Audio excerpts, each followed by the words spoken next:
आपका स्वागत है। मेरा नाम है ज्ञान सहाय। ज्ञान का गोल है गप्पे और गप्पों से मिलेगा ज्ञान। तो देरी किस बात की, देखना शुरू कीजिए ज्ञान के गोल गप्पे। 2000 में पहली बार न्यूजीलैंड ने अपना पहला आईसीसी ट्रॉफी भारत को ही हराकर जीता था। क्रिस गेल्स उस फाइनल में 113 गेंदों पर नाबाद 102 रन बनाकर भारत के दिए 265 रन के लक्ष्य को पार किया। इस मैच को न्यूजीलैंड 4 विकेट से जीत लिया। 2013 में भारत अपना दूसरा चैंपियंस ट्रॉफी बर्मिंघम में इंग्लैंड को 5 रन से हराकर जीता। बारिश की वजह से 50-50 ओवर्स का ये मैच 20-20 का हो गया। फैसला अंतिम ओवर के अंतिम बॉल पर ही हुआ। रविंद्र जडेजा अपने बल्ले से 33 रन और अपने बॉलिंग से 2 विकेट लेकर प्लेयर ऑफ द मैच बने। चैंपियंस ट्रॉफी 2025 का फाइनल इंडिया और न्यूजीलैंड के बीच ही है। भारत ऑस्ट्रेलिया के दिए 264 रन के लक्ष्य को पार करके पहुंचा है। वहीं न्यूजीलैंड सेमीफाइनल में साउथ अफ्रीका को 362 रन का विशाल लक्ष्य दिया और 50 रन से जीत कर पहुंचा। मुकाबला आसान नहीं है, फिर भी अपने साथियों से जानेंगे कि how is the josh. High, very high. Good. High sir, very high. जोश इतना हाई क्यों है? जिस तरीके से हमारी टीम पहुंची है, with practically every player performing and doing his part. Performance एक रहती है कि चलो जी आपके लग रहे हैं रन, लग रहे हैं कि टीम के साथ में कैसा रहता है। मुझे लगता है कि जो ये स्ट्रैटेजी डिस्कस करके आते हैं ना, उसको एक ग्राउंड के ऊपर में ये पूरी तरीके से अपना वो करते हैं कि मतलब कि it's brought to the ground also. तो जिसका जो रोल है वो बखूबी खेल अपना वो चल रहा है सबका, from the batting side, from the bowling side, except for fielding, which is still some kind of a problem with India. I think the team is absolutely set. They're playing the part extremely well, and the strategy is extremely well worked out in their heads. So all the reason to be very positive. Sir, जैसे मिलिंद जी ने कहा, सबसे पहले तो I think हमने हमारा team combination जो है we have got it right. पहले भी सही था जब हम 3 स्पिनर और दो तेज गेंदबाज और हार्दिक पांड्या को खिला रहे थे, पर चौथा स्पिनर आने के बाद वो कॉम्बिनेशन इन पिचेस पे बहुत ही अच्छे से वर्क कर रहा है। हमने पिछले 2 मैचेस में देखा। दूसरी जो बात कही मिलिंद सर ने, मैं बिल्कुल अग्री करता हूँ कि एक प्लेयर पे डिपेंडेंट नहीं है फिलहाल हम।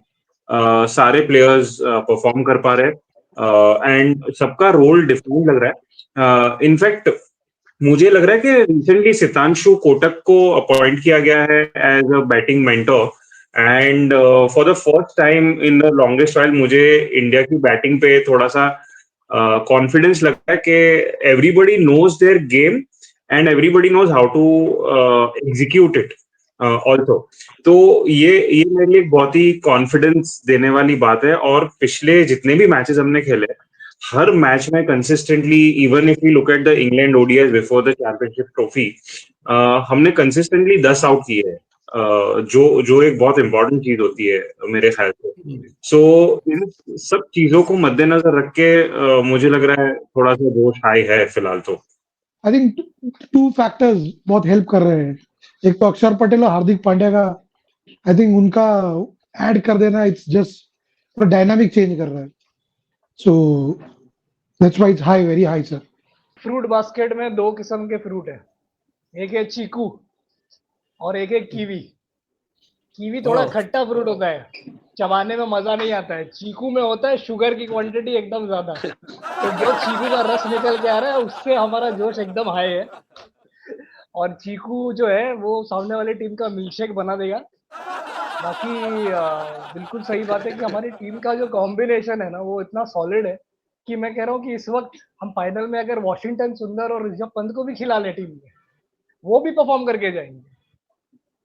और हाँ, ये मैं मानता हूँ कि न्यूजीलैंड को नज़रअंदाज नहीं करना चाहिए और उनको हल्के में भी नहीं लेना चाहिए, क्योंकि उन्होंने हमें पहले भी फाइनल्स में हराया है और उनकी टीम भी बहुत तगड़ी है।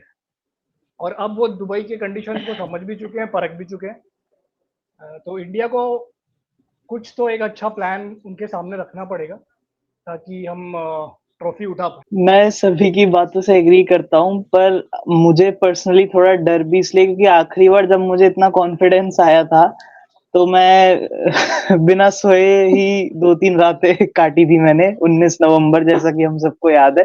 क्योंकि लास्ट टाइम भी इतनी ही कंप्लीट टीम लग रही थी एज़ अ यूनिट, तो वही डर लगता है कि रोहित शर्मा को आके यही ना कहना पड़े कि just a bad day of cricket. तो just fingers crossed, and I agree कि जो बेस्ट ऑपोजिशन हमें मिल सकती थी फाइनल के लिए हमें मिली है। New Zealand as a team, non Asia team जो बेस्ट स्पिन खेलती है, उस पिच पे परफेक्ट ओपोनेंट रहेगा।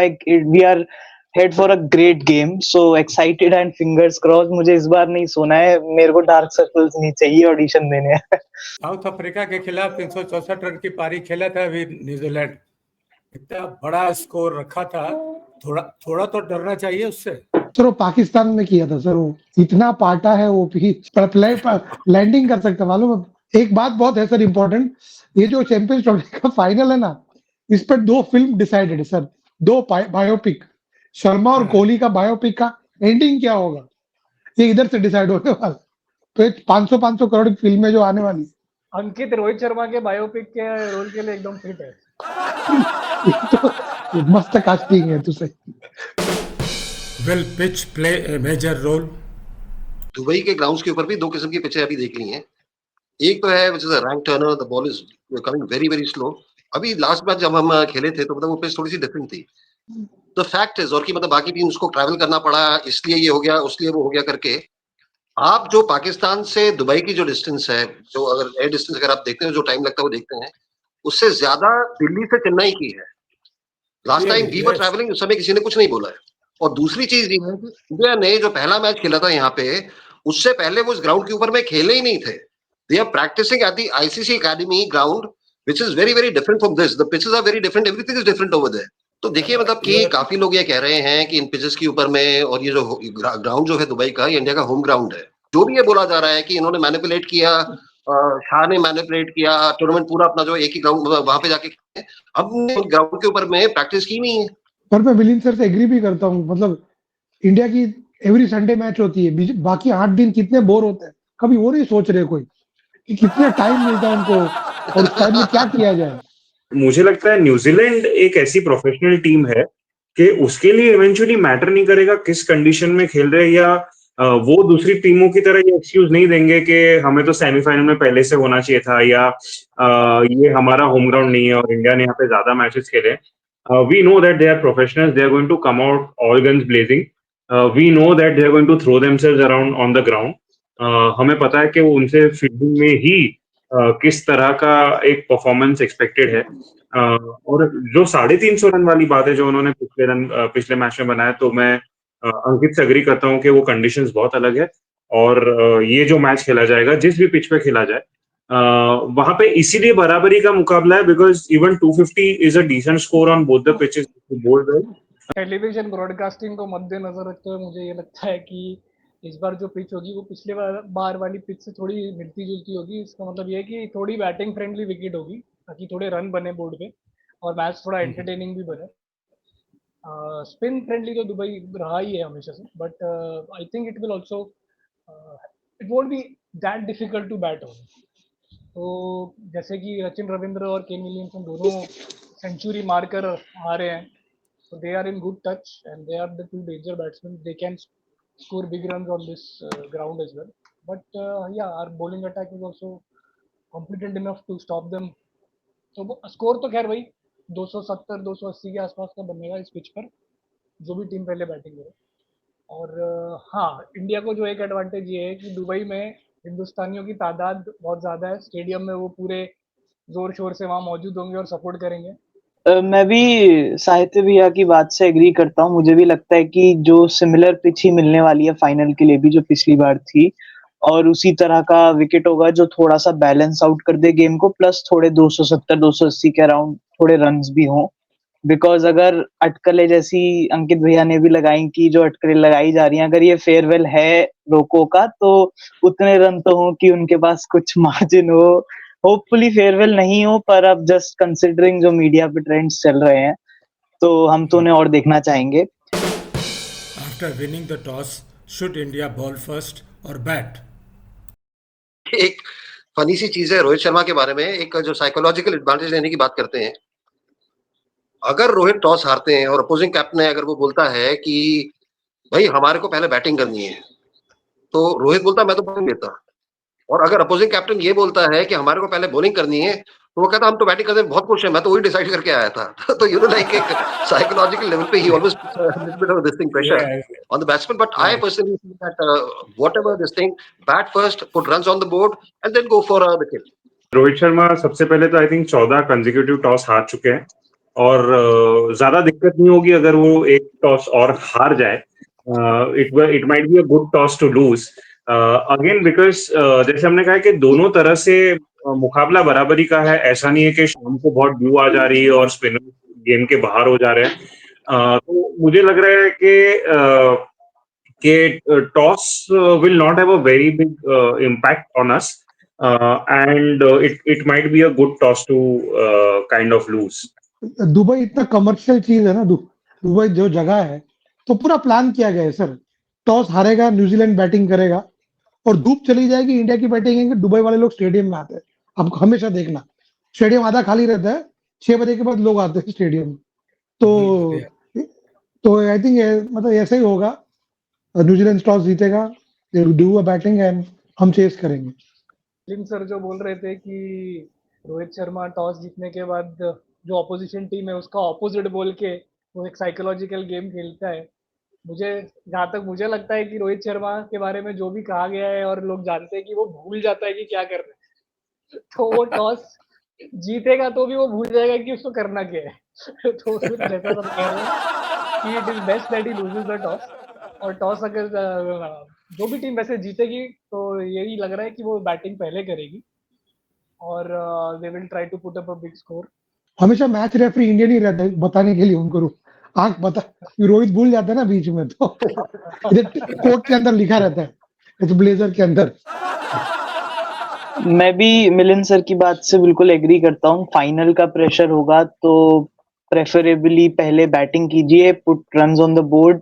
एंड वो प्रेशर, क्योंकि चेस का कोई भी टीम जो भी पहले बैटिंग करेगी, अगर वो 270 भी बनाती है, वो क्लियरली एक फाइनल में 300 है एक आईसीसी नॉकआउट में.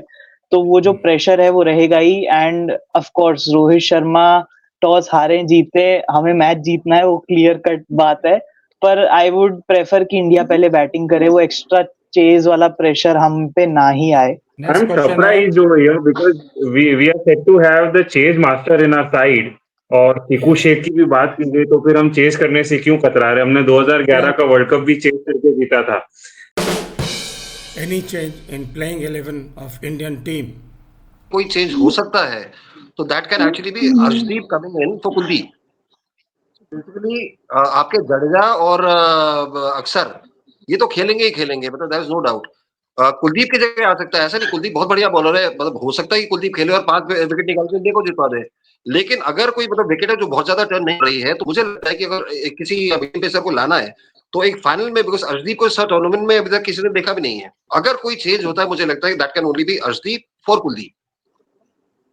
सर इसी पे मैं एक चीज ऐड करना चाहता हूँ. कुलदीप यादव की सिंस हम बात कर रहे हैं, तो क्योंकि बैट्समैन अगर आईसीसी नॉकआउट में कभी फेल होता है तो एकदम उसके स्टैट्स निकाल लिए जाते हैं. बट कुलदीप यादव के काफी सारे आईसीसी नॉकआउट्स हो चुके हैं and he has not been performing in ICC knockouts. उनकी एवरेज 170 के ऊपर है. So that is a major concern कि जब प्रेशर आता है तो Kuldeep Yadav in ICC knockouts has not been performing.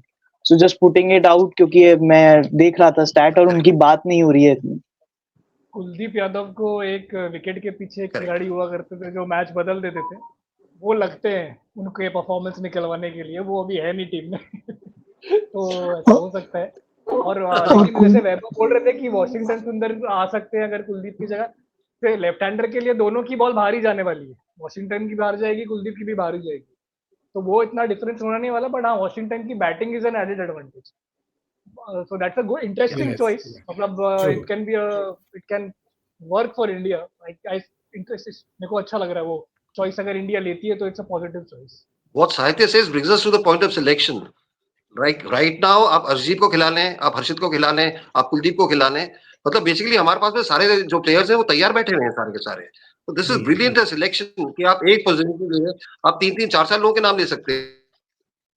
हैं कि ये नहीं ये भी हो सकता है, वो भी हो सकता है। तो I think you know that is the Winston जो होती है वो मतलब एक टीम की जान होती है। एंड मतलब जिसे भी खिलाएंगे बहुत सोच समझ के खिलाएंगे।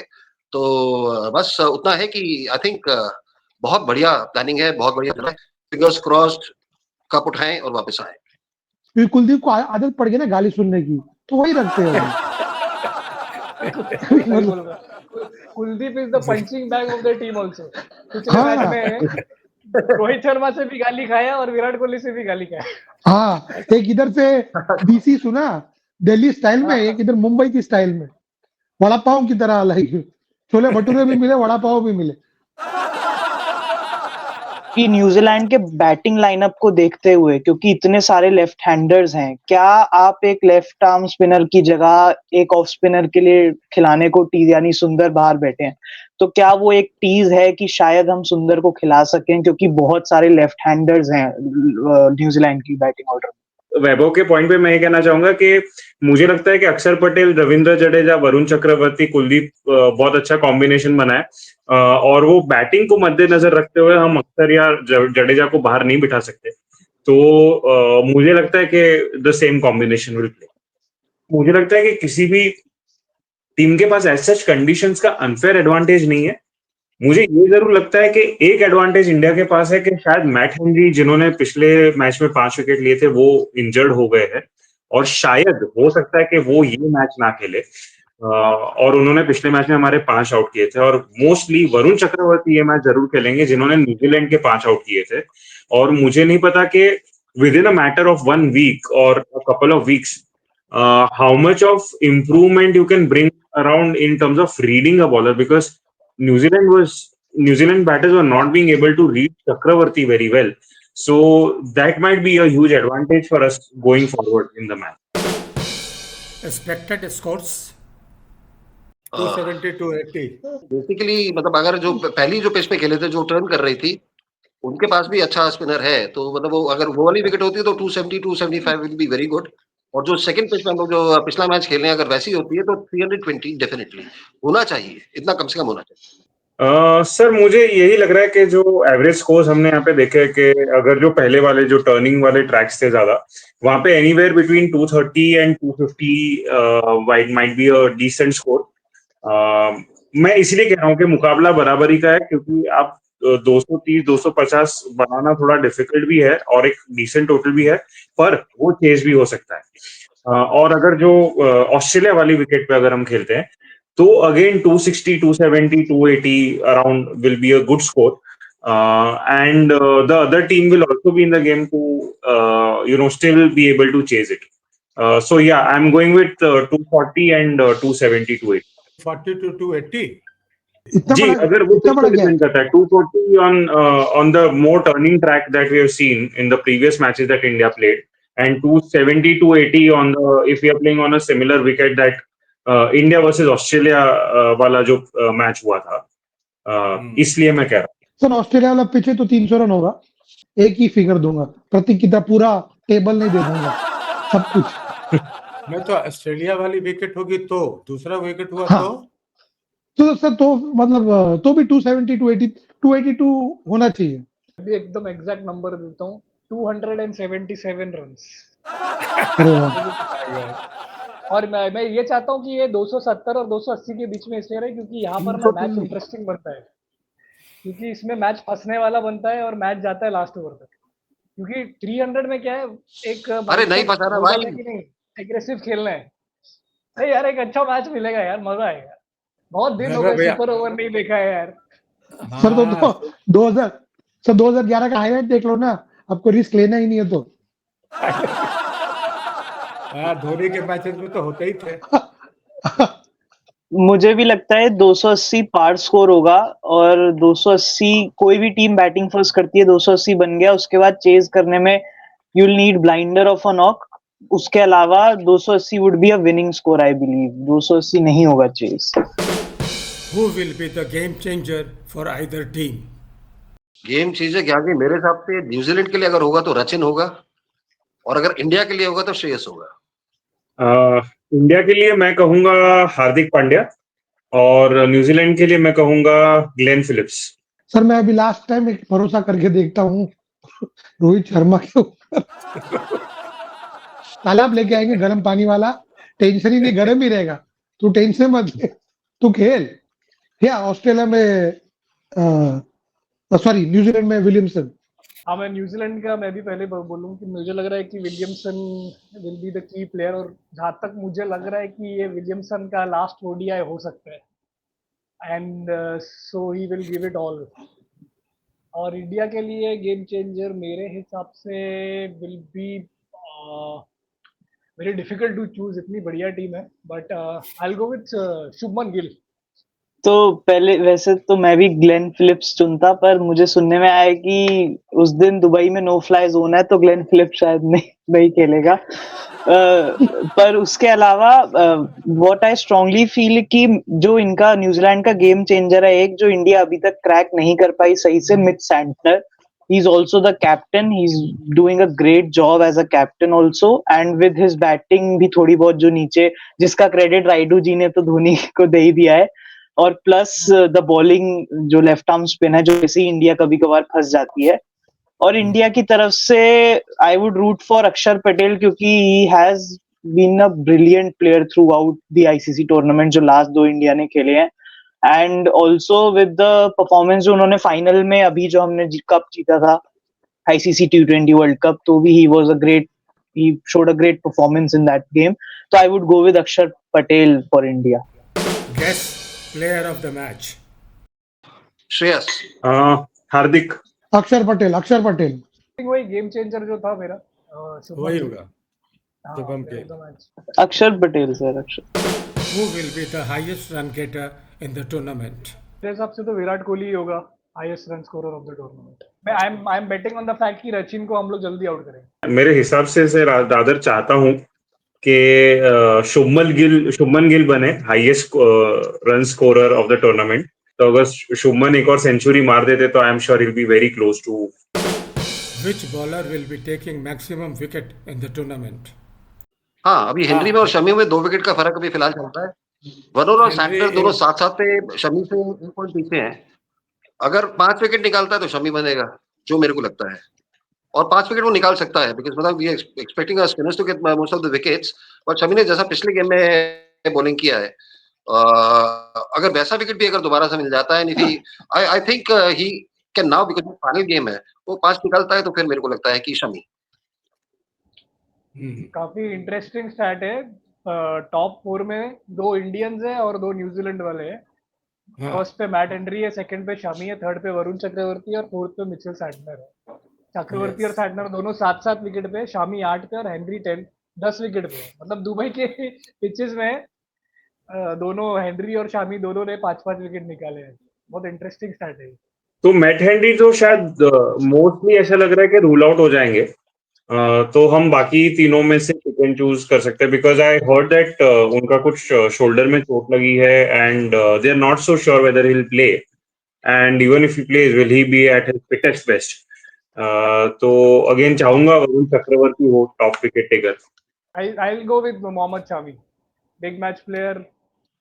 आई think is gonna pick a आराम से 3 विकेट तो मेरे को लग रहा है शमी निकालेगा। So he'll go to 11. Yeah. Winning percentage. 70-30. 51 to India, 49 to New Zealand. 51-49. Same, मेरा भी सेम एग्जैक्टली।